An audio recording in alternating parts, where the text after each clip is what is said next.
Okay, symbolic action 2 is quite simple and straight to the point. I am going to imagine the process and progress of grief, and right after that, we are getting straight to doing the symbolic action. But before we move on, I first want you to watch the previous video called Pathway 1, The Art of Mourning, Expressing Grief Through Creativity. Please go watch. These interactive videos will make more sense because we have pathways, choices, and actions for you to choose from. I believe exploring the whole journey on my interactive videos about grief will be more valuable to you. And if you like the content, please join the journey and subscribe to my channel and hit the notification bell for a mental adventure like no other. Because even though there are a lot of channels out there breaking down topics that involve our mental health, I am not only doing that, but I am giving you choices. Yes, choices at the end. So buckle up and let's dive into the unique content that awaits you.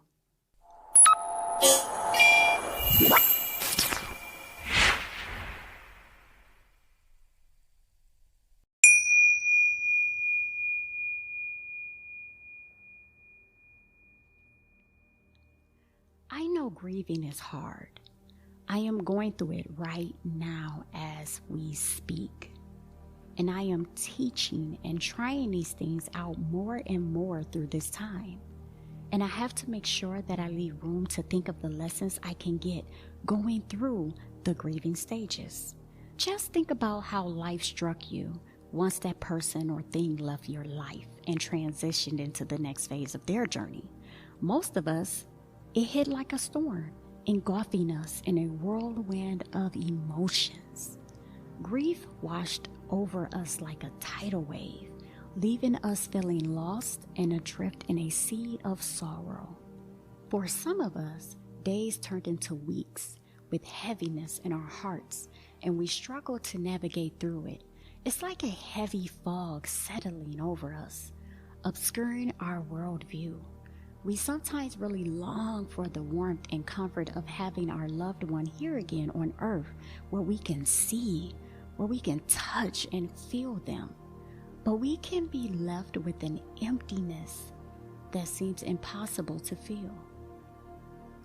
But if we can just imagine the life lessons we could learn from this process and the progression we can make by just sitting back and going through it moment by moment and step by step, it can be very, very beneficial. For example, take the caterpillar. It's making its way across the leaf. The caterpillar moves slowly, inch by inch, as it's carrying the world's weight on its tiny body. If we can see the connection to this creature as if it mirrored our journey through grief. Let us continue to observe this imaginary caterpillar's transformation. It spins into a cocoon, wrapping itself tightly in a protective shell. Inside that cocoon, the caterpillar undergoes a profound metamorphosis, completely transforming from a crawling creature to a beautiful butterfly. Now, most of us have probably heard this comparison before about life, but have we ever made the comparison to our grief? Our grief is like the caterpillar's cocoon. It is a necessary stage of our journey, a period of healing and growth. Just as the caterpillar needed time and space to transform, we must allow ourselves the same grace. We should understand that grief is not something to be rushed or ignored, but rather a natural process that eventually leads to some new type of comfort.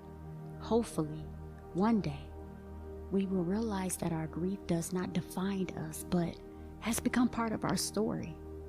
Just like the butterfly, we have to emerge from our cocoon stronger and more resilient than before. We can't let the person we love pass away in vain.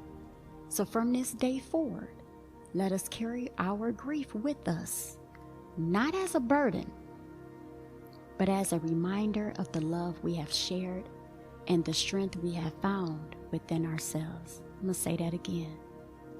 Let us carry our grief with us, not as a burden, but as a reminder of the love we had shared and the strength we had found within ourselves. Grief is not an end, but a beginning. And that's hard to say, but it's a beginning of a new chapter filled with hope, growth, and the beauty of life's ever-changing seasons.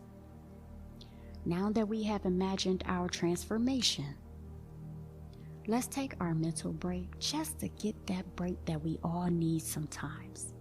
I know for me, talking about this topic can really take a lot out of me, and I need to re-energize, refocus, and reshift the sad energy and bring myself back up despite the heavy topic.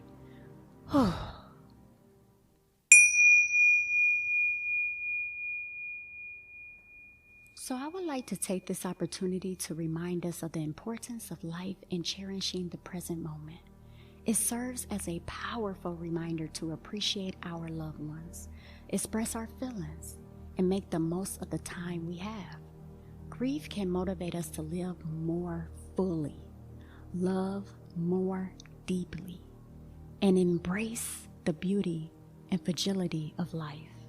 Please, at this time, if you have any uplifting reminders, please put them in the comments below. I really want to hear from you. Now, let's take our breathing break. Breathe in and breathe out. Breathe in and breathe out.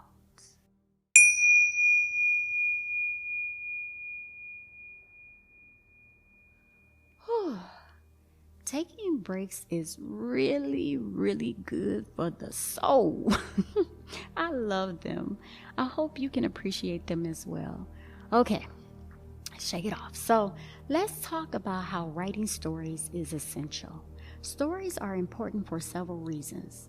They have been a fundamental part of human culture since ancient times and serve various purposes in our lives. First off, the communication and connection through stories are valuable. They allow us to convey complex ideas, emotions, and experiences in a way that is relatable, engaging, and safe. Number two, they can provide education and learning. We're still talking about stories, okay? So they can provide education and learning. They stimulate our imagination and curiosity, encouraging us to explore new ideas and expand our knowledge. Number three, they have an emotional impact. They have the ability to evoke emotions and create a lasting impact. They can make us laugh, cry, feel inspired, or experience a range of other emotions. By gauging our emotions, stories help us connect with the characters and events, making the experience more memorable and meaningful. Number four, moral and ethical guidance. Stories often convey moral and ethical lessons. They provide a safe space to explore ethical dilemmas and make us reflect on our own beliefs and behaviors. Number five, cultural preservation.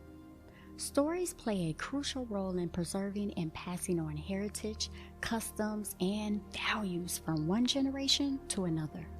They help us maintain a sense of identity and belonging. And that's very, very important. Okay, so number six, inspiration and empowerment. Stories have the power to inspire and empower us. They can showcase the triumph of the human spirit, the ability to overcome challenges, and the pursuit of dreams. They can motivate us to take action, make positive changes in our lives, and believe in our own potential. So with that being said, I would like to get into our symbolic action for this video. All right?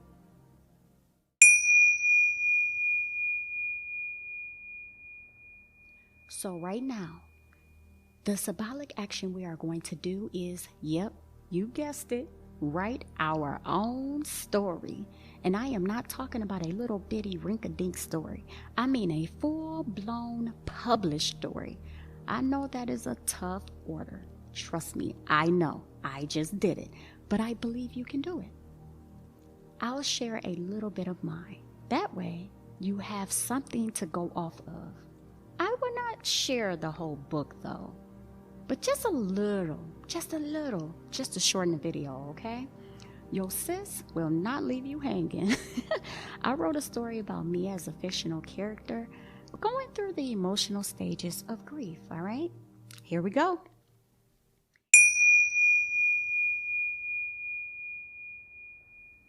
In a quaint little village, there resided a fascinating individual by the name of Cecilia Mitchell.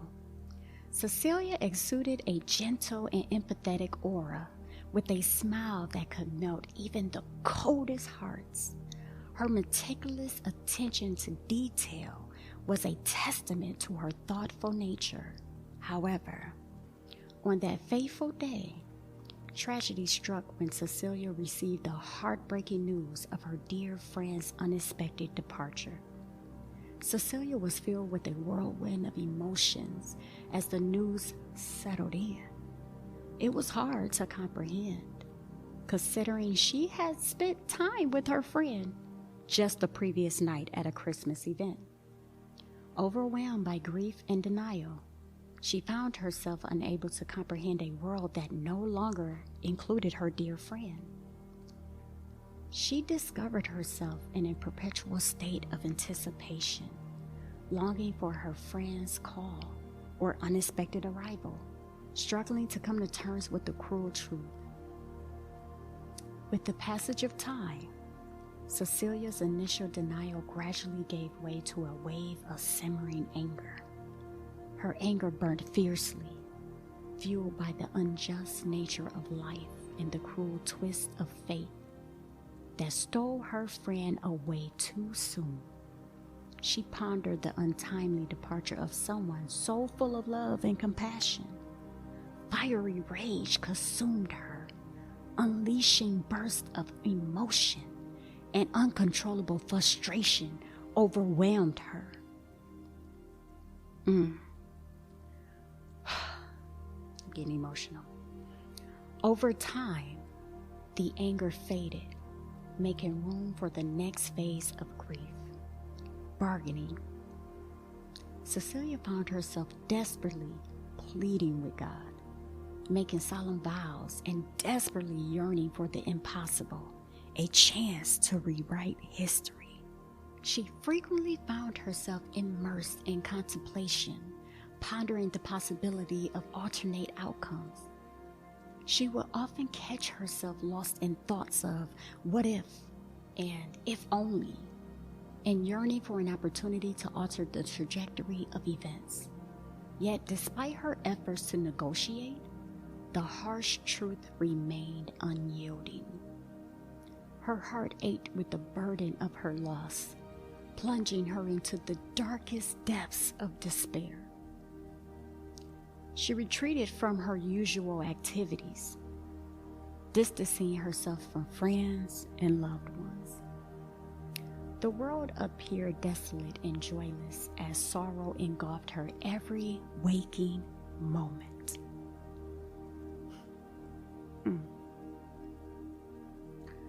However, as the sun began to rise, a ray of hope started to ignite in Cecilia's heart.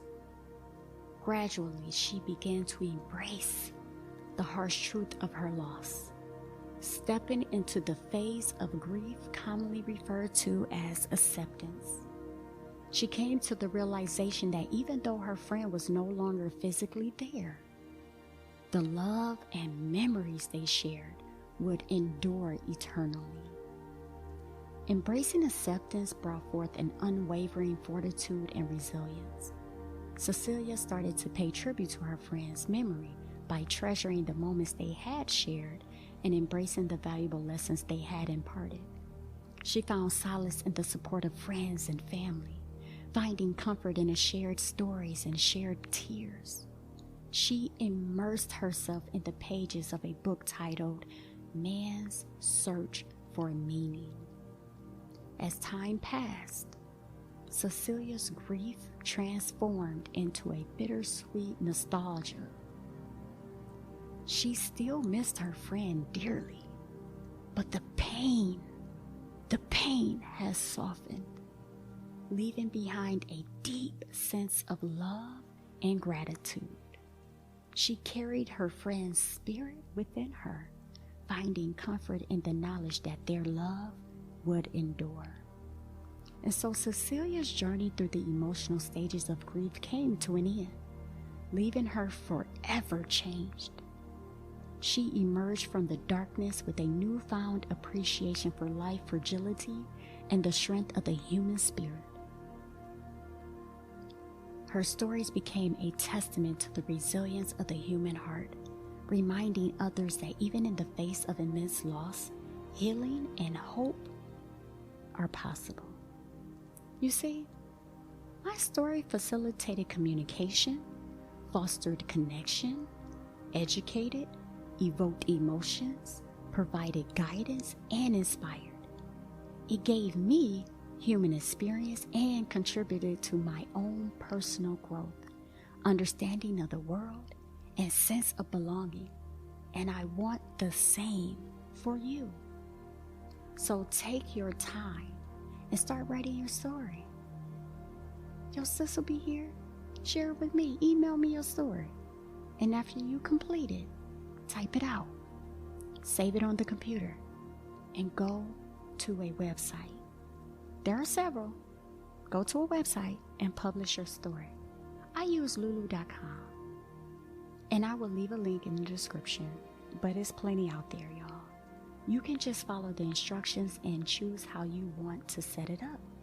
And voila, you are now a published author. Hey, look at you. Look at me helping you bring your skills up in the game. Oh, you gotta say thank you to your sis. I just wanted to light the mood because lighting up the mood is helping me because I want to get emotional and yeah. I just hope that I put a smile on your face.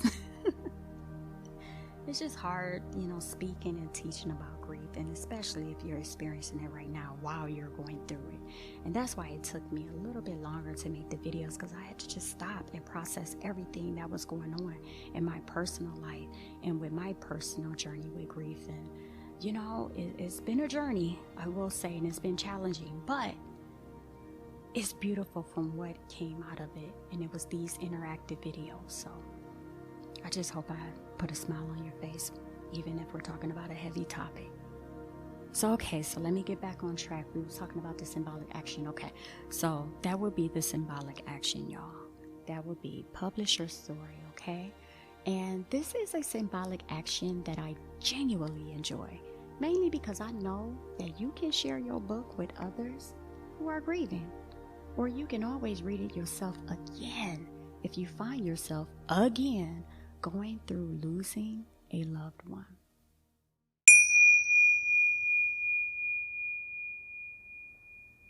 Now, let's recap. We first spoke about the metamorphosis of grief and how valuable lessons can come from grief. We connected our struggles to that of a caterpillar, bringing us to discover more out of grief. We were reminded how important life is, and cherishing every moment can be very, very beneficial. We talked about how beneficial stories are, leading us to our symbolic action, which was creating our own story and publishing it. But now that we have gotten to the end of this video, the last action that I will truly appreciate, and that is, if you like what I am doing and the way I am trying to help individuals overcome things, please subscribe by virtually becoming my friend. Please like the video, share it as well, and hit the like button and the notification bell to stay updated when I drop new valuable content that interests you. This is the last interactive path video to this option. Your sis from a different miss has your back. So until next time, detect, check, affect, and accept what is going on in your life conscientiously. Toastings.